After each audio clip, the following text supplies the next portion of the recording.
Ce soir, on va manger ici.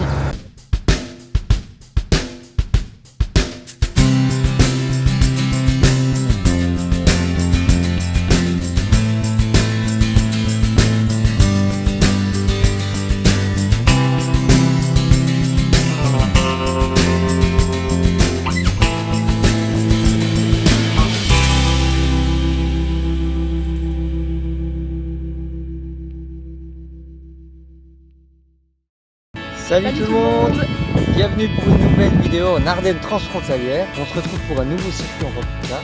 Et cette fois, c'est dans la vallée de l'Aude. Derrière nous, c'est le village de Comblain-Cocon. Et sur cette époque, c'est plus vallonné qu'ailleurs, plus de falaises. On va vous montrer tout ça. Abonnez-vous, likez cette vidéo et partagez-la autour de vous. Hey Simon, on est où? On est à Durbuy, le plus petit village du monde. Bon, appellation très touristique.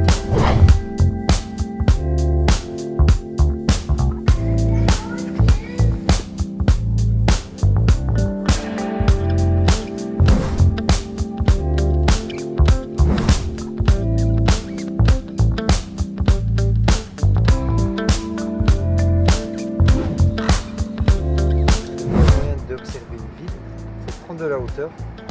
C'est parti. Non mais Wikipédia nous dit que le plus petit village du monde, c'est un village en Croatie. Mais c'est historique aussi, c'est que le duc du Luxembourg en son temps avait accordé une sorte de privilège à ce village de bord de route en lui attribuant le titre de ville alors que ce n'était qu'un village de 400 habitants. Après, qu'est-ce qui définit une ville d'un village? Je sais pas exactement, peut-être qu'il y a des gens qui seraient plus... Ouais, si vous savez, bah dites-nous ça en commentaire. On fait découvrir ça en même temps que nous. Premier balcon. On nous rasait tout ça là. La vue est un peu bouchée.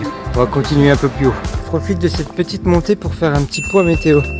Comme vous l'avez vu sur nos dernières vidéos, en vallée de Meuse et vallée de l'Amblève, on a eu la chance d'avoir un temps magnifique. Pour un mois d'octobre, c'est un peu insensé, mais la contrepartie, c'est qu'on le voit un petit peu quand on traverse ces vallées, qu'on parcourt ces rivières, c'est que ça manque cruellement d'eau. Donc voilà, c'est très bien pour vous montrer de belles images, mais pour ce qui est de la nature, c'est autre chose. Bon, d'ailleurs, on espère bien qu'il y aura un peu de pluie, parce qu'on nous a promis les Ardennes sous la pluie. On se fait attaquer par les locaux. Ils sont agressifs ici. Fermé. Il faut payer pour voir la vue. Et comme on est hors saison, c'est fermé aujourd'hui. Bon, on va essayer quand même de vous montrer la vue entre les maisons.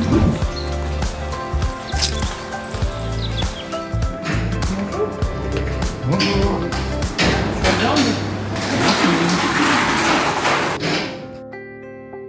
On a continué sur un autre versant pour espérer voir une vue toujours, mais c'est bouché.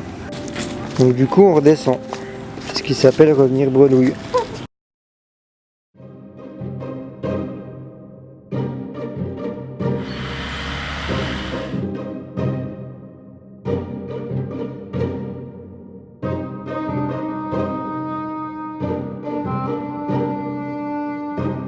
Ici, c'est une maison tout à fait particulière parce que c'est un architecte qui l'a fait et on voit très nettement que c'est inspiré de la légende de Jacques et le haricot magique ou du moins d'un conte.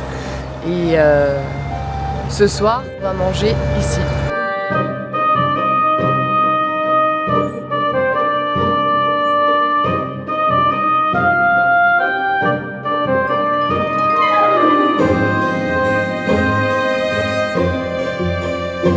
Nous sommes donc entrés dans cet endroit insolite, mais il a déjà fallu trouver l'entrée gardée par les chats.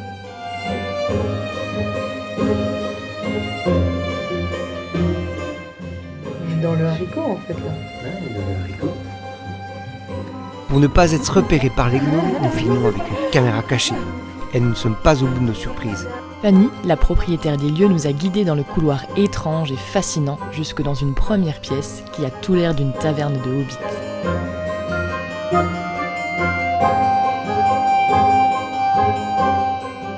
En grimpant jusqu'en haut de la tige, on tombe sur une salle qui ressemble à une cale de navire renversé. Pas de place pour beaucoup de monde. Les propriétaires veulent choyer leurs hôtes. De quoi déguster un excellent repas dans une salle digne d'un décor de conte de fées.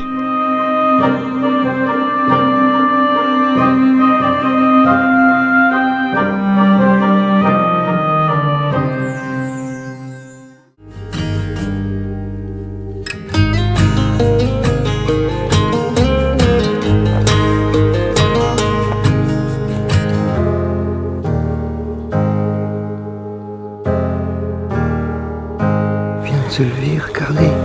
Je sais pas si vous voyez, il y a un petit chevreuil là-bas. Juste ici.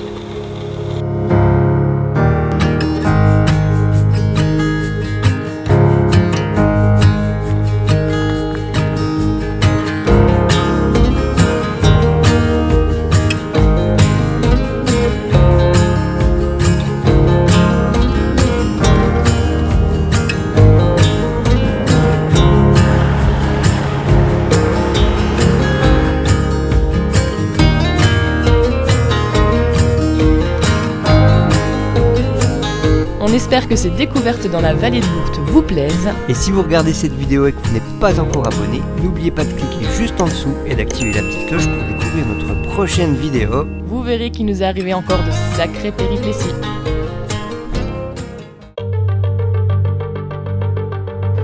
Oh, ça sent la gomme. Hein. On s'est engagé là, je me suis dit, si on s'engage dans le chemin de randonnée, ça craint, non? Et ben j'avais raison. Les femmes ont toujours raison. Ça, ce sera coupé au montage.